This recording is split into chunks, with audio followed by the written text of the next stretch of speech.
गर्मियों का मौसम जितना वेकेशंस के लिए जाना जाता है, उतना ही स्किन रिलेटेड इश्यूज़ के लिए भी जाना जाता है।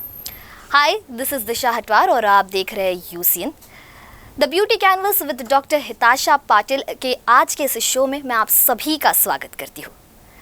गर्मियों का मौसम वैसे तो कई सारी चीज़ों के लिए फेमस है। वैसे तो हर मौसम में हमें हमारी स्किन की केयर लेनी चाहिए, पर इस मौसम में ख़ास तौर पर हमें हमारी स्किन की देखभाल करनी चाहिए। और इस दौरान कई सारे स्किन इश्यूज़ भी आते हैं और उन्हीं में से एक है मिलाज़्मा। तो आखिर मिलाज़्मा क्या है, ये कैसे होता है, इसका ट्रीटमेंट कैसे किया जाता है, आज यही सारी चीज़ें हमारे एपिसोड में जानेंगे none other than renowned doctor Hitasha Patil ma'am से। हाय, बहुत बहुत स्वागत है मैम। और हमेशा ही हम आपसे स्किन और हेयर से रिलेटेड कई सारी चीज़ों के बारे में जानते हैं। आज हम लोग मिलाज़्मा के बारे में बात करने वाले हैं। कई लोग समर्स का कनेक्शन मिलाज़्मा से बताते हैं और कई सारी चीज़ें, कई मिथ्स है इसके बारे में और कई लोगों को इसके बारे में पता भी नहीं होता। आज आपसे सबसे पहले तो मैं जानना चाहती हूँ कि आखिर मिलाज़्मा क्या होता है।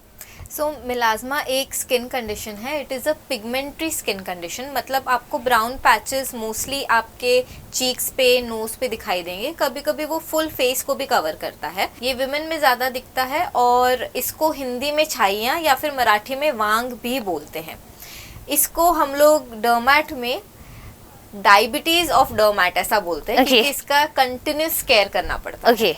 तो ये आखिर बढ़ता कैसे, और आपने कहा कि डायबिटीज ऑफ डर्मेट है, तो इस बारे में भी थोड़ा सा जानना चाहूंगी मैं आपसे। यस, सो ये होता क्यों है हम पहले ये जानते हैं। स्पेशली विमेन में बिकॉज ऑफ हार्मोनल इम्बैलेंसेस। जैसे प्रेगनेंसी में भी किसी किसी लोगों को होता है, उसको हम कोलाज़्मा कहते हैं।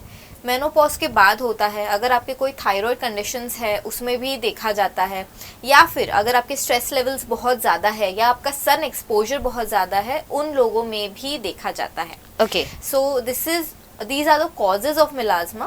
और डायबिटीज ऑफ मिलाज़्मा इसलिए बोलते हैं क्योंकि इसकी कंटिन्यूस केयर करनी पड़ती है। कभी कम होता है, कभी ज़्यादा होता है, थोड़ा फ्रस्ट्रेटिंग होता है, लॉन्ग टर्म ट्रीटमेंट रहता है। जैसे आप एक दवाई हमेशा शुगर की या डायबिटीज की लेते रहते हैं, कंटिन्यू जो लेना पड़ता है। हाँ, वैसे ही एक क्रीम आपको लगानी ही पड़ती है मिलाज़्मा में, which is a sunscreen. Okay, तो मतलब कंटिन्यूस इसका ट्रीटमेंट और उसकी प्रिकॉशंस लेना बहुत ज़रूरी है। प्रिकॉशंस की बात निकली, आपसे जानना चाहूँगी क्या प्रिकॉशंस, बेसिकली आपने सनस्क्रीन का तो जिक्र कर ही दिया, और क्या लेने पड़ते हैं। Yes, so like I said कि कॉजेस में ही प्रिकॉशंस आपको समझ जाएंगे। एक तो सन एक्सपोजर की वजह से होता है, तो आपको सन से बचना है। सनस्क्रीन लगाना है, फिजिकल प्रोटेक्शन मतलब स्कार्फ्स पहनिए, कैप्स पहनिए। अगर आप लंबी जैसे छुट्टी पे जा रहे हो, सन एक्सपोजर ज्यादा होगा, तो तब आप फिजिकल प्रोटेक्शन भी लीजिए। अगर जैसे फीमेल में देखा जाता है, मोस्टली फीमेल्स कुक करती हैं घर पे, so whenever you are cooking, तो आपको थोड़ा एक मास्क या फिर एक स्कार्फ फेस पे लगा के कुक करना है, क्योंकि हीट से भी मिलाज़्मा बढ़ता है। स्ट्रेस लेवल्स थोड़े मेंटेन करने हैं।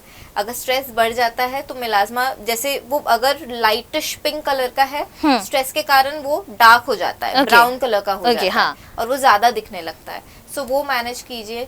इन case if you are on medications, जैसे कभी कभी प्रेगनेंसी को रोकने के लिए कॉन्ट्रासेप्टिव जो हम लेते हैं उसमें भी देखा जाता है, तो आप वो आपके गायनेक से बात करके या आपके डर्मैट से बात करके उसको भी बैलेंस कर सकते हो। क्या इसका ट्रीटमेंट घर पर किया जा सकता है, मतलब क्या ऐसे कुछ प्रिकॉशंस है या फिर कुछ ट्रीटमेंट है जो घर पे किया जा सकता है इसको लेकर? Actually I would not recommend anyone doing anything for melasma at home, क्योंकि उसमें क्या होता है कि लोग फार्मेसी से कोई क्रीम लेते हैं, उसमें स्टेरॉइड रहता है, आप लगाते हो, 15 दिन 1 महीना लगाओगे, फेस बहुत अच्छा दिखता है, वो बिल्कुल चला जाता है, बट जैसे आप वो क्रीम छोड़ोगे वैसे वो और बढ़ के आ जाता है। मतलब रिस्क फैक्टर काफी ज्यादा है, बहुत ज्यादा है। तो I would not suggest anyone to treat it at home. ना ये स्क्रब से जाएगा, ना कोई फेशियल से जाएगा, ना ही कोई एक क्रीम जो आपको फार्मासिस्ट ने दे दिया या किसी ने भी दे दिया है उससे भी वो नहीं जाएगा। It is a very complex skin condition और इसका ट्रीटमेंट भी उतना ही कॉम्प्लेक्स है। ओके, मैं आपसे एक चीज़ ये भी जानना चाहती हूँ कि स्टेरॉयडल फेस, इसका भी कई बार जिक्र सुना गया है, तो आखिर ये कंडीशन क्या होती है? ये इंडिया में बहुत है। क्योंकि जो हमारे रेगुलेशंस है वो बहुत अच्छे नहीं है। अगर आप कोई विदाउट प्रिस्क्रिप्शन भी फार्मेसी में जाके बोलोगे कि मुझे ये चाहिए, तो 90% चांसेस है वो आपको मिल ही जाएगा। फॉरेन में ऐसा नहीं होता है, रेगुलेशंस बहुत स्ट्रिक्ट होते हैं, विदाउट प्रिस्क्रिप्शन हमको कुछ नहीं मिलता है। सो कैसा है कि कुछ ऐसी क्रीम्स आती हैं जिसमें बहुत सारा स्टेरॉइडल कंटेंट होता है या स्टेरॉइड्स होते हैं उसमें। वो आपको फंगल इन्फेक्शन के लिए देते हैं, वो आपको फेस गोरा करने के लिए देते हैं, because we as a nation want to look fairer no matter what.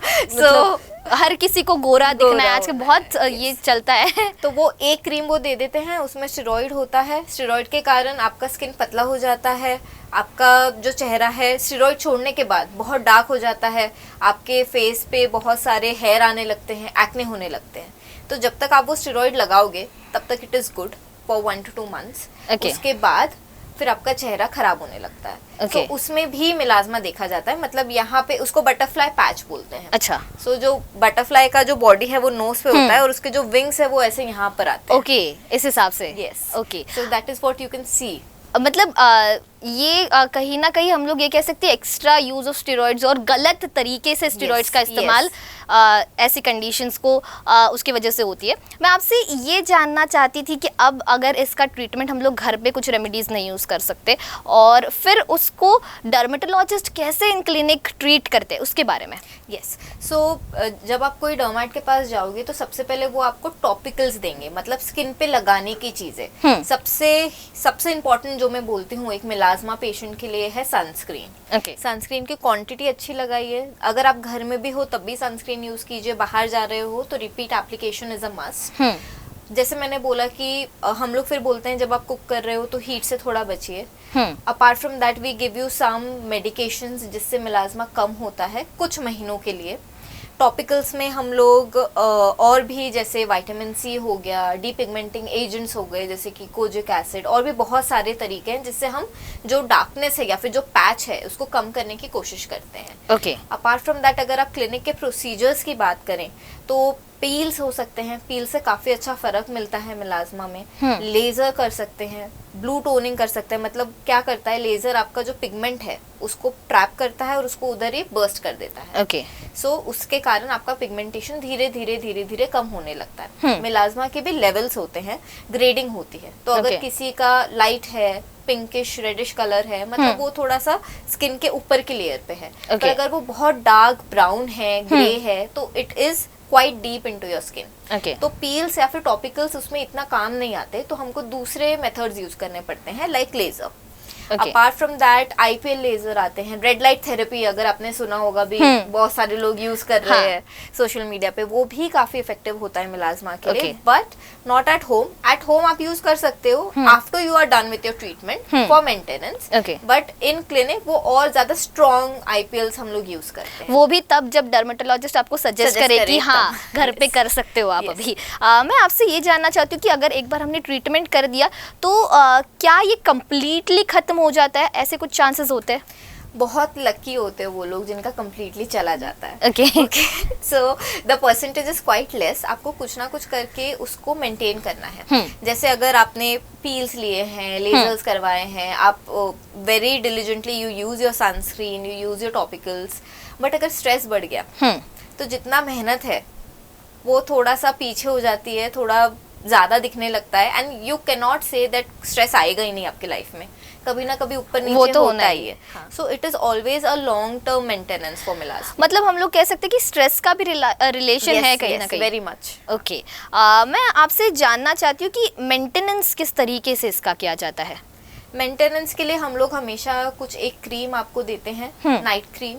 अगर आपका मिलाजमा कंट्रोल में है तो आपको लाइफस्टाइल चेंजेस बताते हैं जो मैं ऑलरेडी बता चुकी हूँ। And we always tell you to use a sunscreen. And अगर आपको ऐसा लगता है कि आपको मिलाजमा है या फिर बढ़ रहा है मे बी 1 महीने में, या फिर आप कहीं बाहर से आए हो, सन एक्सपोजर ज़्यादा था, या स्ट्रेस लेवल्स आपके बढ़े हुए हैं, मीट अस अगेन। हम लोग आपका जो टॉपिकल है उसको थोड़ा रोटेट करके कुछ और देते हैं। और अगर कोई इन क्लिनिक प्रोसीजर करना हो तो उसमें भी हम आपकी मदद करते हैं। मेंटेनेंस के बारे में आपने बताया, और कहीं ना कहीं मिलाजमा को लेकर ये भी मिथ है कि ये जो है समर्स में सबसे ज़्यादा एक्टिव रहता है और विंटर्स आते आते ये पूरी तरीके से कम हो जाता है, ऐसा कुछ। तो इस बारे में ये कितना सच है कितना झूठ, आपसे जानना चाहती थी। पूरी तरीके से भी सच नहीं है और पूरी तरीके से भी झूठ नहीं है क्योंकि समर में एक्सपोजर, हमारा सन एक्सपोजर बढ़ जाता है, timing the sun is out for a longer time और हीट ज़्यादा होती है स्पेशली इन नागपुर, तो वो थोड़ा सा डार्क दिखता है। ठंडियों में इतना नहीं क्योंकि क्लाउडी वेदर है, सन इतना बाहर नहीं है, उसके वजह से वो थोड़ा लाइट हो जाता है, but it is still always there. So it is not related exactly to summer, just your sun exposure. But कहा जा सकता है मतलब कहीं ना कहीं सन एक्सपोजर ज़्यादा मायने रखता है मिलाजमा की कंडीशन के लिए। जैसे आपने बताया कि कहीं ना कहीं सन का जितना एक्सपोजर है वो मैटर करता है। मैं चाहती थी कि आप जितने भी दर्शक यूसीएन के आपको देख रहे हैं उन सभी व्यूअर्स को आपकी तरफ से एक क्या मैसेज देंगे? अभी समर शुरू हो गए हैं full fledged in Nagpur, so I would really appeal to every one of you to use a sunscreen which has a SPF of 30 to 50। And अगर फीमेल्स, अगर आपको ऐसा लग रहा है कि आपको मिलाजमा है, आपको छोटे छोटे चट्टे हैं फेस पे, सो प्लीज़ घर पे उसको ठीक करने की कोशिश ना करें। Please visit a dermat as soon as possible. मतलब घर के होम रेमेडीज ना करें, कहीं ना कहीं डर्मेटोलॉजिस्ट के पास जाइए, वो आपको सही राह दिखाएंगे और सही ट्रीटमेंट भी करेंगे। आज के इस एपिसोड में हमने जाना कि कैसे मिलाजमा का ट्रीटमेंट किया जा सकता है, ये आखिर क्या है, कैसे होता है और साथ ही सनस्क्रीन इस समर में कितना ज़्यादा ज़रूरी है। तो आज के इस एपिसोड में फ़िलहाल के लिए मुझे दीजिए इजाज़त, फिर मुलाकात होगी आपसे स्किन और हेयर से जुड़े किसी और टॉपिक को लेकर। फ़िलहाल के लिए हंसते रहिए, मुस्कुराते रहिए, हाइड्रेटेड रहिए, खुद का ध्यान रखिए और बने रहिए यूसीएन के साथ।